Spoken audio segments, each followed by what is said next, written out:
Great, welcome back. First of all, thanks for the energy in the first workshop. I understand it takes a bit of orientation, working where you're going and so forth, but thank you for that first effort very much. We have a really great session for you now, a case study and a panel session. And we chose Izok Lake because we were looking for something that could showcase the unique capabilities of SMI as a collective. We wanted a project that pretty much only SMI could do, bringing in expertise across the value chain. And what you'll get to do today is to hear about the project, but also hear firsthand from participants involved in the project as a way of understanding this example as such. Professor Rick Valenta is going to facilitate this session, so I'll hand over to him, which will involve first a presentation and then the panel discussion. Over to you. Please make Rick feel welcome. Okay, thanks very much. I'm not going to talk for too long at the start here, other than to let you know that what we're going to focus on in this panel. So there's already, if you go to the SMI YouTube channel and also to our website under previous presentations, what you'll see is that we already had a panel on Izok Lake, and you might be saying to yourself, why are we having another panel on Izok Lake? The first panel on Izok Lake focused on the work that we were doing and focused on the technical outcomes of the project. We're not going to focus on the granular technical outcomes of the project today. What we're going to focus on is the mechanics of a project that worked across all 6 centers. So it's really fitting that we start with a presentation from Steve Micklethwaite. So Steve is an associate professor at the BRC. He came to us about, a year and a half ago from Anglo, and has previously been at Monash and in a whole different range of roles, working with industry on academic problems. But I think, Steve, it's fair to say this might have been your baptism of fire, working across the breadth of professions that we brought to this project. So we were going to start with a presentation from Steve, and then we'll move on to a panel discussion that will include a chance for you to ask questions. So over to you, Steve.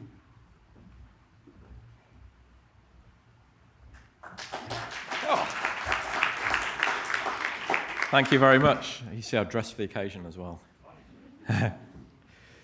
So, as Rick said, this is going to be a very brief introduction to the Izok Corridor project, for those who don't know what it is, and really the mechanics of how we made it work.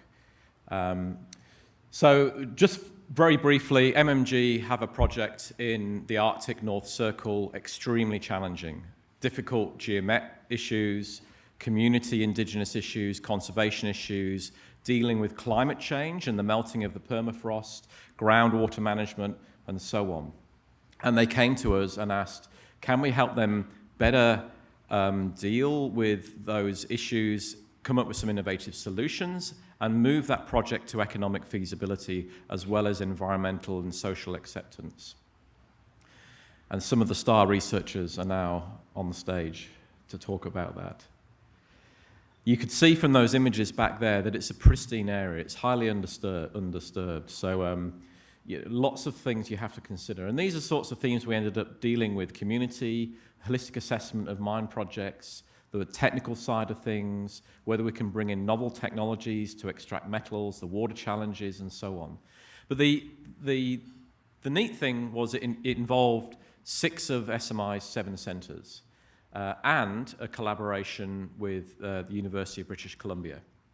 And that ended up being a project that included greater than 30 researchers contributing to it. So I was very privileged to have the opportunity to lead on that.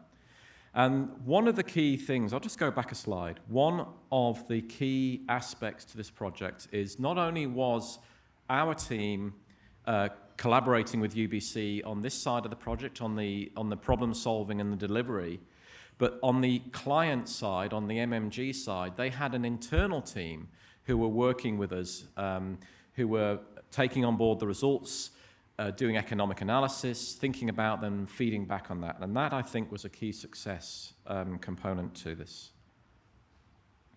And this is a summary slide I just stole from Rick. I'm not going to go into explaining it in detail, but this is really what we ended up delivering. You can see that there were an awful lot of aspects to making a project like that feasible and how you had to think about them in a multidisciplinary way. So if I reflect back on the project, and I'm going to throw out 3 questions for the panel to consider, and also for you as an institute, for us as an institute to consider. And those would be, what are the points of difference that made this particular project a success? What could we build on or improve on to be able to achieve similar things in the future with even better outcomes? And what possibly prevents companies or consortiums coming to us at the moment to engage with us in a similar way that MMG did?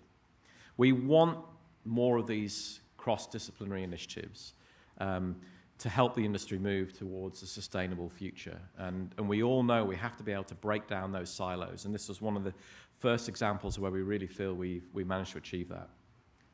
Personally, I have 3 factors to success that I just want to share on this last slide, because these are 3 things that the rest of the research team didn't necessarily see. First of all, the first factor to success was sort of executive level support. We had a champion who came to us in the form of Troy Hay, who had seen what we were doing in the Complex Orebodies Program and said, okay, I have for you a perfect case study for you to deploy all your expertise on. So there was already vision from the company. They already had the buy-in from them. Then we had an industry champion, a project manager who was Mario Carr in this case.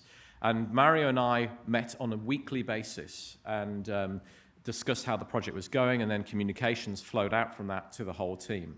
And as a result of that, there was a regular backwards and forwards. Ideas that were being developed in-house were shared and then fed back on. And I think that was a real driver of success. And then finally, there was the company influence. We had a particular problem in the project, negotiating a piece of work that had to be done, dealing with lawyers, dealing with different business units. This is outside of UQ. And the weight of having a company who were fully behind the project, sat in the room with you, was one of the key components to actually get over those hurdles and those barriers. And so actually leveraging the client and their buy-in to the project was a key component to the success of this. That's me. Thank you.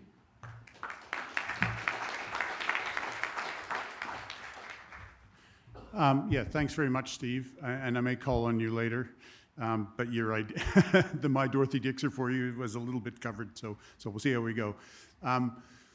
The other thing, before we introduce the panel and start talking, I wanted to say that there are probably 10 other people we could have put on this panel. There are a lot of people involved in this project, and some of them I may call on later in the discussion, but they all made a very valuable contribution and are well represented by the panel that we have here. So what I might start by doing, so I'm going to go around the panel a few times.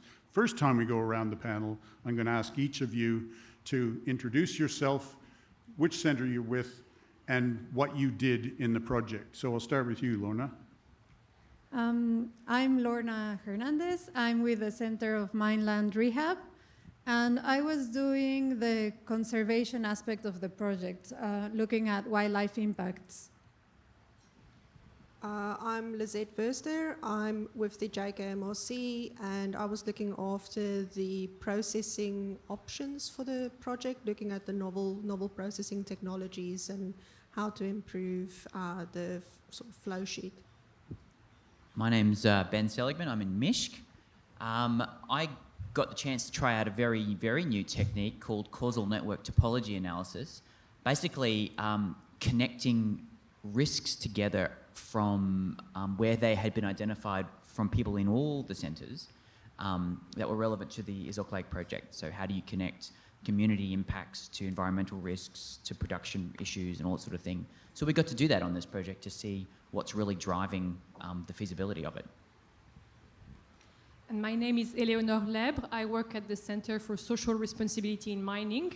And in this project, I was in charge of applying really the complex Orebodies approach, which was modeling the different ESG indicators and benchmarking the project against other projects around the world.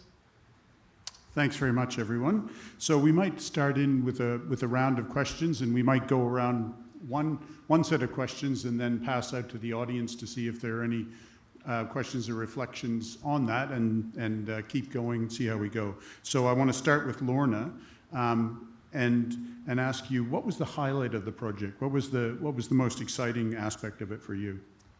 So I guess my answers are biased by the aspect that I was looking at. And one of the things that I was doing was modeling the habitat suitability for one species. So my highlight is the fact that it was so important to the company that we looked at this aspect, and the fact that we came together also with the government so that we could get a very, very valuable data set. And we were able to do this modeling like in a very, very high quality way. Okay, thanks, Lorna. Now I'll move on to Lizette. And I was wondering if you could try to give us a little bit of an understanding of the process that we went through in order to understand what the company's actual needs were, and was it effective?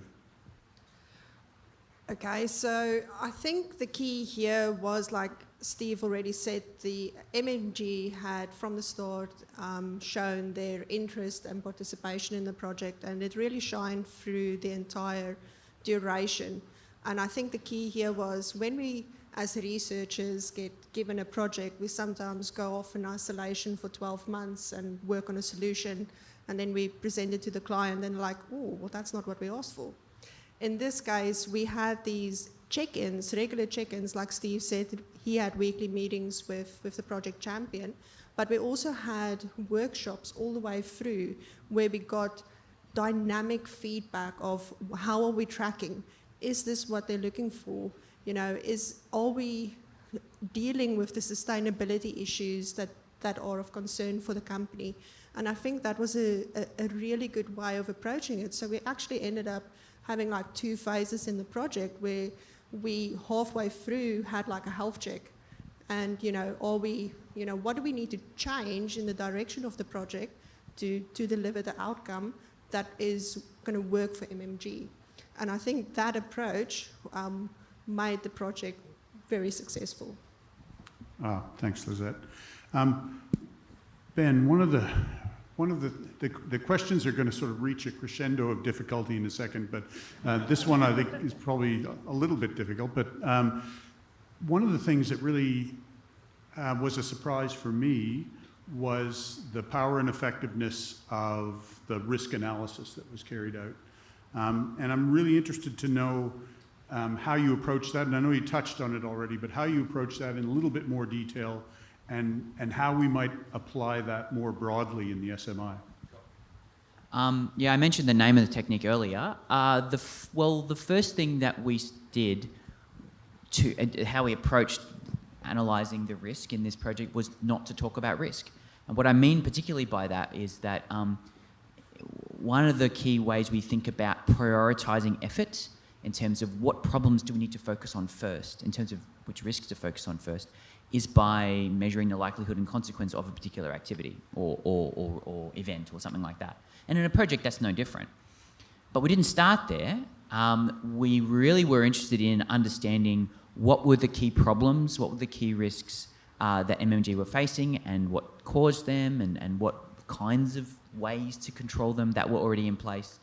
And then we just tried to connect all that information together and look at the causal structure of that network to find, well, what's driving this scenario?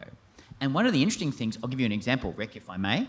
was when we looked at their older feasibility study from 7 or 8 years ago, and we applied this technique to their risk register for that project.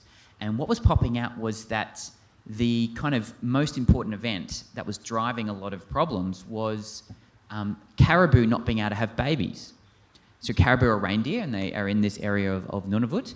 And certainly that wasn't the only problem, but we had some undergrads discover that through looking at the network of risks together.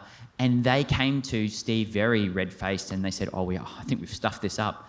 We've come up with this result, which, how could that possibly be meaningful? But when we talked to MMG about it, they said, you know what? That's actually bang on the money. We are most concerned about the caribou because the local people around the potential mine site are very concerned about that, because that was very involved in the social fabric of their lives, I think. So that was a real shock to us. And that was discovered not by trying to measure risk the way we normally do it, but by looking at how all the various project risks are causally interconnected. Does that answer your question? Yeah, that's great. Thanks. I just have to say one thing as a Canadian, that caribou are caribou. Reindeer have red noses and pull a sleigh. Sorry. Just get that straight. So, Eleanor, the project was really focused on taking a project that was very negative in value for the company. We all looked at the previous pre-feasibility study, and I don't think it's a secret that it was not a project that you would go ahead with. And so, and through our efforts, we were able to add monetary value to the project. But one thing that I think is, and this is going to be the hardest question in the whole panel, is what are your thoughts on how we can actually add environmental and social factors in a way that we can actually value and include in an assessment of the valuation of the project? Because we didn't do that. We tried, but we didn't do it. Yeah, it is a bit of a complex question, but I guess when I was thinking about it, I thought that the way we have tried to answer it before in our work, but also the way I think maybe the industry thinks about it is the costs, right? So we're trying to anticipate how social and environmental aspects may generate costs in the future, and understanding that it's always better to prevent bad things from happening rather than having to remediate later. And I guess it's what we've been working on for the past 3 years with trying to characterize ESG risks, so risks and costs. But cost is not value, right? So it doesn't answer your question, I think. So when you were talking about value, I think for me, for this project in particular, but for most projects, is the value of the environment in which the project is located. And that value is in this case is incredible. I mean, it's and the role of the company in this environment is to preserve that value. So preserving the Inuit culture and their way of life, and as well preserving the caribous and letting them live their life as well. And I guess what MMG would be doing in this environment is taking the responsibility to preserve that value and being corporate citizens. So integrating that value in their project. It's hard to answer. It's not very concrete for an answer, but it's the general philosophy, I think. I don't have the answer either, so that's fine. If anyone does, now's the time to bring that up. But I might, as I said, what we might do now is we've been around the panel once. If anybody has a burning question or comment they'd like to make, there's an opportunity now. There'll be more later. We've got one there. Wait. Just wait till the microphone comes to you, because, otherwise you won't be heard. Is that on? Can you hear me? It may be a question more for later, but it just strikes me that a lot of the success of this project was around the engagement between MMG and UQ SMI, which was fantastic. I was just thinking, you know, if you wanted to apply this model of doing a project or approaching a problem to other industry people who were perhaps not as used to that level of engagement, how do you think you could actually work with a less engaging industry member, if you like, to implement this process?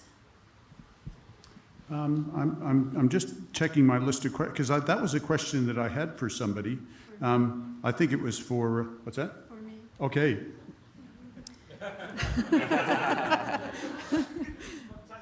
Yeah. So yeah, the question that I had is like what would be the advice that I would have to approach a multidisciplinary project like this one? So I think it relates to what you were saying. And so I think that first off, before doing a project like this, we sat together and we had like brainstorm of different ideas that we could do to do the project. So I think it's very important to, even before you do the project, to sit down and see how you might approach the project in the first place. The second thing that we did is that we had like the workshops that Lisette was talking about, which were very, very important. And I think that whether or not MMG or whichever company might be involved, they're really important as part of the process of the project to go on. So in this case, it was very valuable that the industry was there with us, because they were able to tell us if we were doing things in a way that they preferred or not, but if they're not as involved, maybe they don't, whichever answer we come up with will be as valuable to them. If you know what I mean, like maybe they won't be micromanaging in a sense. So maybe whatever we come up with is good enough. So it wouldn't matter that much. As long as there's enough communication between the different groups, I think that will be good enough. And the other thing that I have to say, I think, is that Ben's risk assessment, I thought was a really, really good idea, but I would have liked to have seen it earlier, like at the beginning of the project, and perhaps at the beginning and towards the middle of the project. At the beginning, so that, because what happened to us is that we did it towards the end of the project. And what we saw is that, as I was saying, for example, again, bias, because I was coming from my wildlife perspective, but as I was saying, you know, like this is a risk for wildlife, this is a risk for wildlife, different programs were saying, oh yeah, I didn't think of that. I didn't think of that. So if it had come earlier, it would have been incorporated much sooner or in a better way to minimize impacts to wildlife. So it would be, it would have a much better outcome, I would say, like much earlier. So saving steps and doing it, yeah. So yeah, that's my answer. All right, thanks, Lorna. And that's a good suggestion, really, to identify the parts of the project that are the most important to feed into the subsequent phases of the project. Bobby. Is this on? Yep. Yep. I'm keen to hear a little bit more about, you've talked about the different parties that you engaged with and collaborated with. Keen to hear a bit more about the Indigenous groups and traditional owners, and in particular, how you, or whether you, engaged with them around inputs into co-design of potential solutions, data inputs, and also in determining ESG indicators that were important to those groups. It's to go to. I'm going to ask Anthony, actually, to answer that question, even though he didn't. No, in front. No, next one. Sorry. No, Anthony, there he is. Thank you, Rick. Actually, it's interesting you throw this to me because I'm actually not in a position to answer it. Oh, right. Oh, I'm sorry. Maybe Steve is. I might just explain that, and then I'll pass it straight to you, Steve. Yeah. Just only in the sense that, Sarah Holcomb, Deanna, and I And building on some work that Julie Keenan started in a few years ago before this project, we're able to do some research into Indigenous equity ownership of mining projects, but a specific analysis of this project was outside of that scope. So for us, it was a starting point in a much bigger inquiry, but we didn't directly engage with anybody on the ground or at all on this project. So I might pass to Steve for a fuller and better answer. Actually, Anthony, your answer was very good. This project was very tight time frame, 6 months turnaround, and as you might appreciate, because it's not a project that's actually in operation yet, it's still in the planning stages, there's an awful lot of sensitivities. So MMG were very careful to be managing the engagement with the local Indigenous communities, and they were the first point of contact.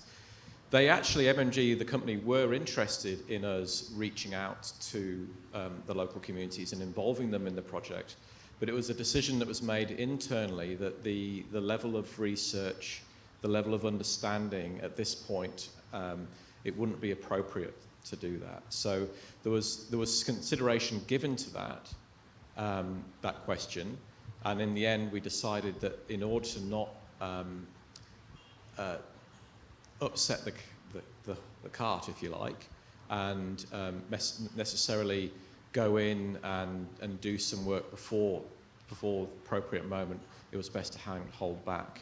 It's something we are planning for the future, though. Thanks, Steve and Anthony. And Angus, did you have a question? Another question there? Yeah. So it seems like a bit of a grubby question after the last two, but when you have a project like this, you talked about the relationship that you had with intra SMI and with the industry partners, but there was another partner, which is UBC, and I was wondering what was their level of involvement and how did you manage egos and that sort of thing? No, that's probably... Steve was the guy who was running that too, so we'll get him to answer that. Yeah, thank you. So UBC were engaged with us to do the energy analysis. So on the processing side, we first of all built a fantastic matrix through the work that Lisette led with Christian and Marco and the rest of JKMRC. And then from that, there were some high-level conclusions drawn on how we might use renewable energy or hybrid energy solutions in the mix. And then we went to UBC and went to someone whose expertise was in the energy side of things particularly. And him and his team did an energy profile analysis of the project from beginning of mine to end of life of mine. So for the full 15 years that it's projected to go for. Does that answer your question, Angus? Yeah. It was great work, by the way. And the person we collaborated with, Ali Madase, as well, has, his experience was in renewable energy in Arctic settings. So I guess the principle there is that for that particular piece of work, we found the best person and were able to bring them in. So now I want to move on to a question from, unless there's another one. Did someone else say, oh, Pancho. I'll be very happy if I don't get to any more of my questions. This is perfect. So I've been hearing the name MMG a lot and how good it was that basically they were involved and very involved in the project and so on. But I guess you want the client, or MMG in this case, to be involved enough so they take up your outcomes, but also maybe not too engaged, so then you lose your academic sort of freedom or independence. How was that managed, basically? I think in this case, go ahead. I think the key here is that MMG, when they came into the project, they gave us free rein. They wanted to challenge the norm. The feasibility study that was done before that showed the project was uneconomic. Their opinion was that the only way to change this is by literally throwing every other option out that's been considered and look at it from scratch. let's look at the things we haven't considered. And what really became evident during the workshops is that when researchers came to them with sort of a little bit of a conventional approach as to how you would optimize the process, they are the ones who also challenged and said, you're not pushing hard enough. And having that attitude in the project helped tremendously. So I think in terms of the relationship we had with MMG, that really helped, where it was also their objective to push the boundaries. Their challenge to us was, we want a future-proof solution. We want you to look at technologies that are not necessarily ready now, but will be ready in 5, 7, or 8 years. And that changed our focus as well. I don't know if you want to add anything to that. No, I think that was good. And it absolves you from the next question I was going to ask, so I'll come back to you later, rather than getting you to answer 2 questions in a row. Can I add to that, Rick? Is that all right? Yeah, absolutely. So essentially, they said, give us your crazy ideas. And we didn't. Well, we did, but not straight away. And hence your comment about the initial workshops, right? Something I picked up in the strategy session that I was just in for for CSRM just before, they were giving us permission to be really bold. And I think that initially we were perhaps a bit scared to be that bold. And perhaps we're not used to clients expecting that. And I think something I picked up from thinking about the CSRM strategy was, I think we need to be a bit bolder with our strategy and with the kinds of things we suggest to clients and stuff like that. I mean, within reason, of course. But I thought that was a really good example of actually doing that. Thanks, Ben. I actually might pass over to Eleanor now and ask you the question, having been through this process on Izok Lake, what other sort of topics or examples do you think would be something that we should aspire to try to work on in a similar way?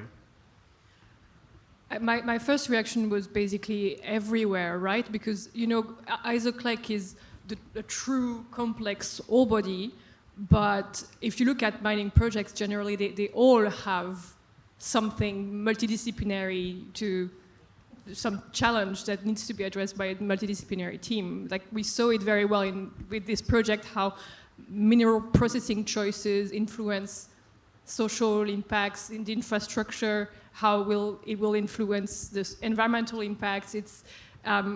And so in this case, we had an early stage project, but we know as well that closure is something extremely multidisciplinary as well, that requires looking at what are the post-mining land uses, who are going to be the users of that land, what are the remaining environmental legacies potentially, and there is everything between the early stage and the closure stage. So I can see, I don't know, I don't have particularly specific examples, but I can see, especially here at SMI, how this could be useful in most projects involving a mining company and their projects. So, yeah. Thanks, Eleanor. And yeah, I mean, we have some ideas, but we probably don't want them to appear in a YouTube video. So we've got a couple of questions from the audience, 3 questions from the audience. Oh, well. Okay, first was Nick Bainton. Put your hand up, Nick. And Pancho, you can hand that. And then after that was Mohsen. That was the next one I saw. So. Thank you. Given that this is such a classic example of a complex ore body, is the option to not mine ever on the table, or an acceptable option on the table? I would say in this project that the option to not mine was the default. So it was extremely, you do the valuation on the project, and from a financial point of view, going into the project, the option to not mine would have been the sensible outcome that most companies would arrive at. So I think that the option to not mine is definitely one that we shouldn't be afraid to put forward as the preferred one if that's what we honestly feel. So the next person I think was Mohsen, but maybe while Catherine's got the microphone, why don't you ask yours and then... Thank you very much. So there's an aspect of complexity is when you have multiple mines working in a sensitive region with cumulative impacts. How well would this have a project worked if you were, say, your client was a consortium of companies, or it was the government, or even a community or industry association? Does anybody in the panel want to take that? I think I might be brave enough for that one.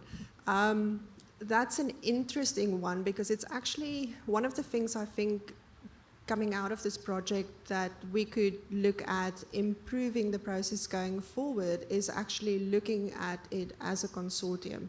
This is not a problem that only MMG has. So across all mining companies, you know, they're trying to do business in areas with complex risks and issues. So I think there's value in that collaboration.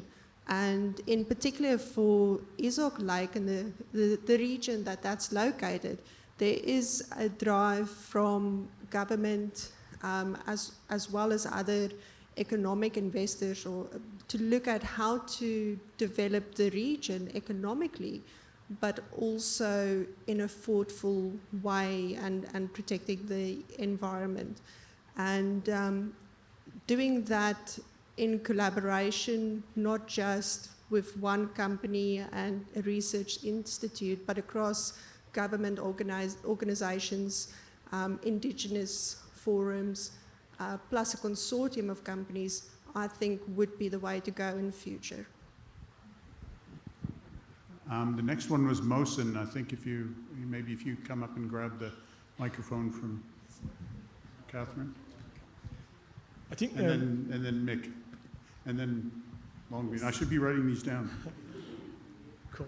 I think my question probably is for all of the panel members. If basically, if you can answer that, if you involve in future to similar project, so is there anything that you would do differently? What have you learned from basically this project that you have done? What are the things that actually you might do differently for next project? And I would be keen to hear everybody's answer. That was actually I know that Lizette's just spoken, but that was a question that I actually had for Lizette. So I might get her to keep the microphone and then we can move on. Yeah, and I'll ask my panel members to jump in and add their suggestions. I think Lorna made a good point around when is the right time to do a risk analysis during a scoping study. And traditionally, when we look at designing operations, I don't think enough effort is placed into that risk analysis early on. So I fully agree with her that that risk process or risk analysis plus the way we did it at looking at how the risks are interconnected is a very valuable approach to do much earlier in the project. On top of that, I think if I do it again, I would be a lot more open to challenging the norm and really looking at how do we push the boundaries. One of the things I enjoyed immensely on the project and that I think we can do more of as well is just the involvement of a diverse group of people in workshopping and brainstorming solutions. Not all of us think alike, and you know, just getting those ideas early on is really useful. What we, I think, did really well in this project is having a structured way of capturing those ideas and sorting through them so we could identify those ones that really could move the project forward. Another thing in future projects, UBC and our involvement with them, I think it would have been nice to have that a bit earlier in the project as well. And I think in this case, it was just logistics that made that a bit hard.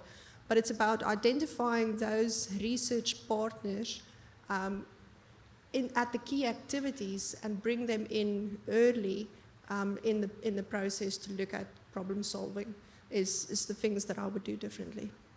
Thanks, Lizette. And actually, I might ask any of the other panelists if you want to contribute an answer to that as well. You know, what would we do differently what could we improve next time, if anybody else wants to have a go at that. I'll throw something in.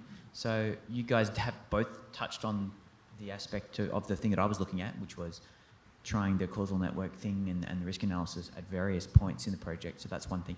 And I think another small aspect of that would be to try and connect into financial impacts or financial risks a bit more. We didn't really do that. Didn't have enough time or budget to do that. I think that kind of thing could help to ground truth it a little bit more for the company. I think that would be something I would do. Also, just in terms of the way the project team came together, we were from all 6 centres, and something I noticed, with the exception of the workshops and the risk workshop that we did, it seemed to me that we functioned as 6 centres, not as one project team. Steve did a good job of connecting us together, and there was a few other people and aspects that did that. But I just wonder if there's something about creating, early on in the project, creating an identity as a project team with everyone, not initially identifying as I'm from Mishk, I'm from wherever, but we are this, then that might be an approach to think through next time. Claire's got a question next, I think, but did you have anything? I'm afraid that it might be this kind of the same as the last question that you had for me, because the question was about what kind of training I would have liked to receive maybe before being involved in that project. And I think, so to me that's clearly, the answer was maybe the more facilitation type of training, which I ended up having after the project. So there was a facilitation training at CSRM where we got really to know the 101 skills for facilitation, but not just facilitation, because facilitation is you stay kind of away from the team that actually shares the knowledge, whereas in this case you facilitate but from the inside, because you also have some of that knowledge, so you have to be much more involved. And so I think, and there are not so many techniques that exist out there to extract knowledge from a team of multidisciplinary experts, and I think it would have been a great training to have earlier on. Yeah. Thanks. Lorna, did you want to comment on that, or? I already had my risk assessment answer. Well, the next actually be just, Claire Coate was also very involved in the project, and because we had you didn't get on the panel, but I'd really like for you to be able to comment on this as well. So, and then we'll go to you, Mick. Sorry. No, I just want to pick up on the point Ben made, because I think that's really important. Yes, we all worked on this project, but quite individually. And we'd love to do more of these projects, but I think we need to put more thinking about how we integrate the team and work more collaboratively rather than put together all our results. And I think a key aspect as part of that project was the timing. So, it was 6 months. That doesn't give us enough time to create that true collaborative approach. So in our engagement with industry and future conversation with partners, we need to bring that up. So for us to bring that collective mindset, we need a bit more time. And we just didn't have enough of that time. And I think that's why it happened that way. But I just wanted to ask a follow-on question from that comment, and that is, do you think that having done one of these with a team that worked across the centres, basically, thrown in and having to come up with an answer in 6 months' time, that it'll be a little bit easier the next time? Depending I think on the she project. said yes. She said yes, didn't she? No. But we did have some fantastic time together. So the workshop Ben organised on the risk assessment, that's where collectively all the skills came together and produced fantastic results. So I think we did fantastic work, and it produced a true collaborative piece of work. But it could have been improved, I think, with a bit more time and a bit more effort from everybody. And also just giving more opportunities to people within our teams as well. So there's lots of people who would have loved to be part of that project, but couldn't because they were fully committed to other tasks. So we don't have a huge amount of people, so we're always struggling to allocate pieces of work. So I think true collaboration would be better achieved with a tiny bit more warning and more time. Yeah. Now we've got, finally, Mick. Yeah, this gentleman. Thanks, Claire. Very patient. Thank you. My question is sort of an observation and a question for the panel and for the group, really. And it's great to see a case study like this to showcase how the SMI works as a unit, as one entity, and how it can work, which is fantastic. But for me, there's an elephant in the room, and the elephant is mining itself. No one talked about mining methods. No one talked about, you know, the way we extract it, right? And for me, as a mining engineer and having built lots of projects, it's the one thing that'll have the biggest impact on health, safety, environment, and social impacts. That is the biggest area. And to have this, if it's going to be holistic, there needs to be a focus on how we extract the material from the earth, okay? And so you look at the SMI and the 6 centres, there is a deep lack of expertise in that very area. Well, from my perspective, okay? And I think that's a strategic issue that needs to be addressed. No, I mean, I think, yeah, we've discussed, this has been discussed a few times, so, but thank you very much for that. That's I think it's a, you know, very, very good, you know, something definitely worth mentioning. Okay, so we've got lots of questions. I think Who would like to just respond to that? Quick response from Claire, and then Anthony, then Longbin. So we know what we do when we have a blind spot and we miss a skill set, we go and try and find it somewhere else with collaborators if we can't have it in-house, which is very much what we do for most of the project and what we did for this particular one. So we did work with some mining engineers and get a bit of feedback. Mining methods were definitely part of the assessment, mainly for water, obviously, and we made lots of recommendation, challenging comments about that. So it was part of the assessment. It might not have come so clearly today because we didn't go into the detail, but it was very much part of it and part of the assessment. So in terms of SMI future and how we bring this, whether we bring the skill sets in-house or not, then obviously that's a conversation we need to have. But we know how to go and get those skills when we need them. And we do more and more collaborative work with mining engineers. It's a big part of what we do at SWMI at the moment, the integration of biophysical parameters, biophysical aspects in mine planning, a strategic mine planning framework. We've actually started a big research program on that. Anthony, then Longbin, then Angus. I think we've probably got, probably 2 questions. Yeah, we don't have, we need to... Quick questions, quick answers now. Thank you, Rick. And I'm really speaking as an audience member for this question rather than being part of the project. And it's such an interesting case of how we work together as SMI. And from that perspective, I want to ask about UQ's vision as a place that produces research for the public good. I was listening, Neville. But also SMI as a place that is industry engaged.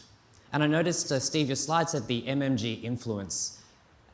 So the question that I have about how SMI works is, how do we navigate that space where we are independent researchers and we maintain academic integrity and we are not influenced and not seen to be influenced by industry in ways that could risk us being seen as enabling projects? And we know that so many mining projects around the world are so controversial. So I'm interested in how we navigate that as SMI, how this project navigated from a project management perspective, and how the individual researchers navigated that at that scale. Thank you. Lorna, did you want to have a go at answering that one? Well, I can tell you how I did it, and it sort of relates to my last question, which was, what was my surprise? And my surprise was the level of interest from the mining company into what I had to say.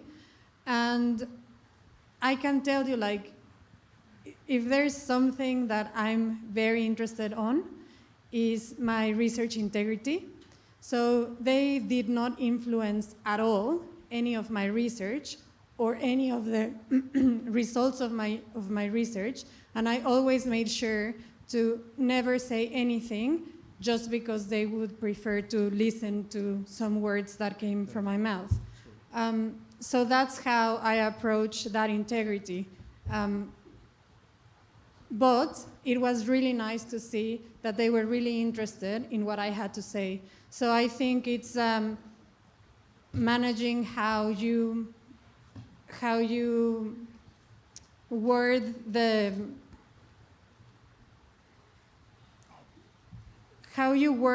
way that those workshops came to be and the role of those workshops into the whole of the different parts of the research. Thanks, Lorna. Now, Longbin, I know this is going to be difficult for you. A quick question. I'm going to cut you off if it's not quick.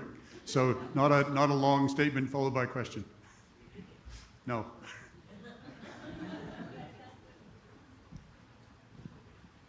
There you go. Okay. All right. I'll be very quick. I think the model is really good. I'm particularly interested in the approach Ben and Eleona. I think that approach to embedded in mine closure debate across big companies is really useful. That's been the idea I've been thinking for a while because I'm interacting with Gove and EIA Ranger. If you can really get that quantitative, more objective approach to embedded the mine closure pathway to really project the closure pathway technological adoption for future ESG and risk, and put some money value on it. In the moment, a lot of companies, they want to do a good job in mine closure, but too much hot air and political scoring, rather than integrated, look at the system approach impact for the future community and the biophysical environment.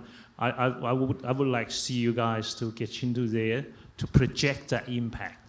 Thanks for that comment, Longbin. We might actually pass to Steve for one last thing, and that was, you were the guy who kept the plates, and I think it's appropriate you get the last word because you were a big reason behind the success of this project.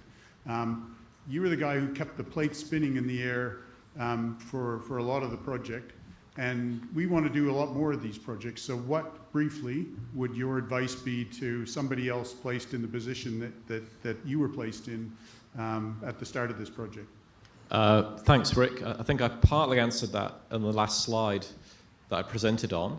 But I think the kudos to this institute is that we had not only buy-in from the company, but we set a vision at the beginning of the project where all the researchers bought into that. So everyone was really excited by this.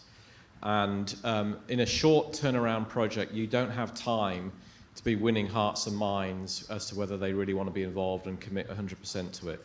So I guess the tip is, if we're going to do something like this again, we have to have everyone on board from the beginning and really bought into the vision and the mission of the project. Thanks very much, Steve. And I'll just make a final comment. I think that the questions and the discussion have really brought home, hopefully, the reason that we wanted to bring up this project as a showcase is because it's an example that we want to propagate into other projects, and it's really, I believe, the SMI's superpower.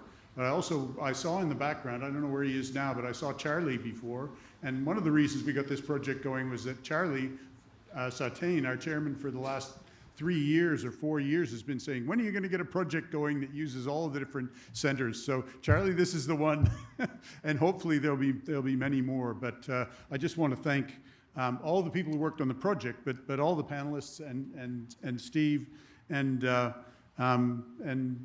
all the people who asked questions in the audience, and I think that's pretty much it. I'm 2 minutes ahead of time and standing between you and lunch. So thanks again, everyone. That's all.